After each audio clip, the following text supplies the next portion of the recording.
మంచిర్యాల జిల్లాలో రాత్రి నుంచి ఎడతెరిపి లేకుండా వర్షం కురుస్తోంది. బెల్లంపల్లి నియోజకవర్గంలోని పలు మండలాల్లో వర్షం దంచి కొడుతోంది. రానున్న 3 గంటల్లో భారీ నుంచి అతి భారీ వర్షాలున్నాయని హెచ్చరిస్తున్నారు అధికారులు. గ్రామాల్లో డప్పు చాటింపులు వేయిస్తున్నారు. 24 గంటల పాటు కంటిన్యూగా వర్షాలు పడే ఛాన్స్ ఉండడంతో కరెంటు వైర్లకు, స్తంభాలకు దూరంగా ఉండాలని సూచించారు.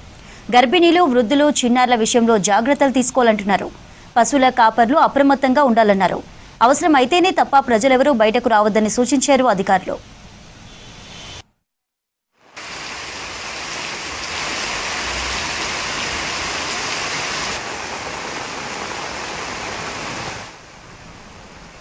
మంచిర్యాల జిల్లాలో రాత్రి నుంచి ఎడతెరిపి లేకుండా వర్షం కురుస్తోంది. బెల్లంపల్లి నియోజకవర్గంలోని పలు మండలాల్లో వర్షం దంచి కొడుతోంది.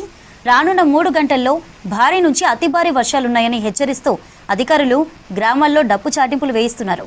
24 గంటల పాటు కంటిన్యూగా వర్షాలు పడే ఛాన్స్ ఉండడంతో కరెంటు వైర్లకు, స్తంభాలకు దూరంగా ఉండాలని సూచించారు. గర్భిణీలు, వృద్ధులు, చిన్నారుల విషయంలో జాగ్రత్తలు తీసుకోవాలంటున్నారు. పశువుల కాపర్లు అప్రమత్తంగా ఉండాలన్నారు. అవసరం అయితేనే తప్ప ప్రజలెవరూ బయటకు రావద్దని సూచించారు అధికారులు.